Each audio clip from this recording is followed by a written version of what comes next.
What is a life? Does to live any longer have a how? Does it any longer have a why?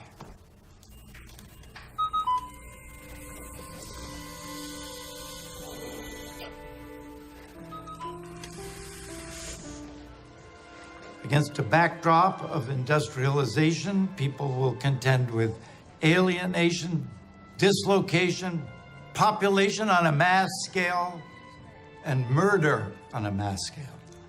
They'll consider the constraints of truth, whether metaphor or paradigm, with many concluding actual truth has never existed.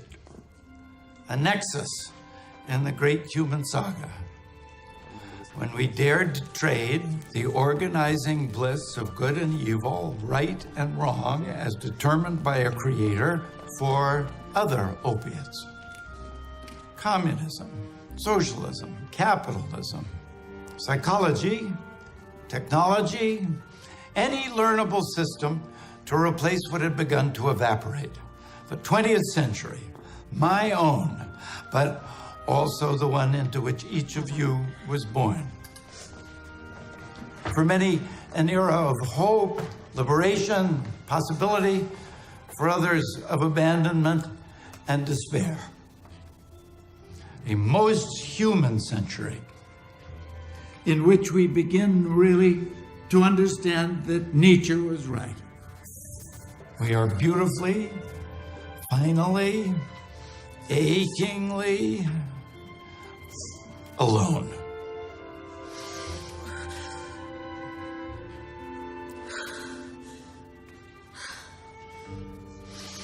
In this void, philosophy at its worst becomes self-reflective, linguistic, semantic, relativism, having rendered any discussion of right and wrong, good and evil, to be the quaint concerns of another age.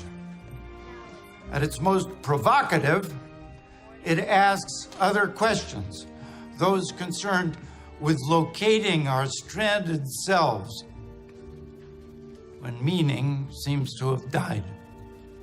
Nothing less, in short, than why do we live at all and what makes us who we are?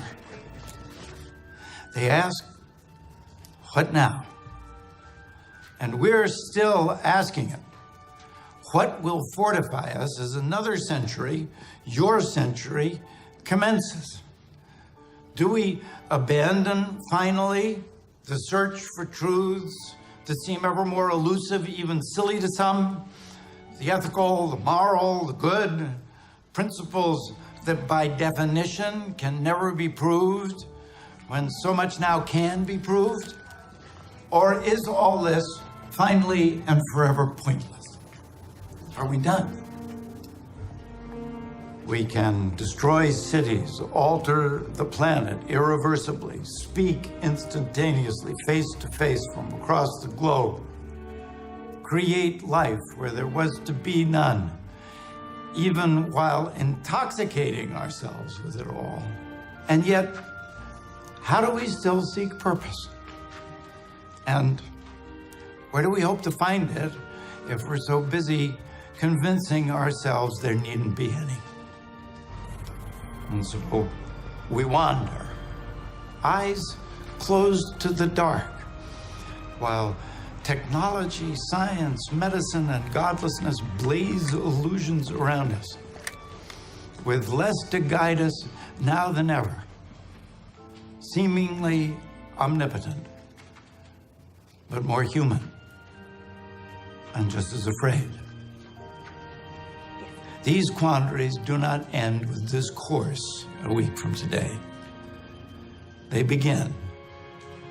And I certainly haven't taught these writers for 30 years just so you can drop references to existential thinkers and their antecedents at dinner parties. A crowd is untruth. In an era darkened by the false shade of imperviousness, you and those who pause to question carry the light.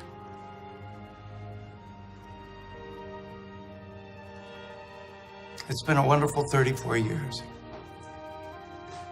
Let's not be strangers, either to one another or, more importantly, to everything we've learned from one another. May your best years be yet to come. And so for us all.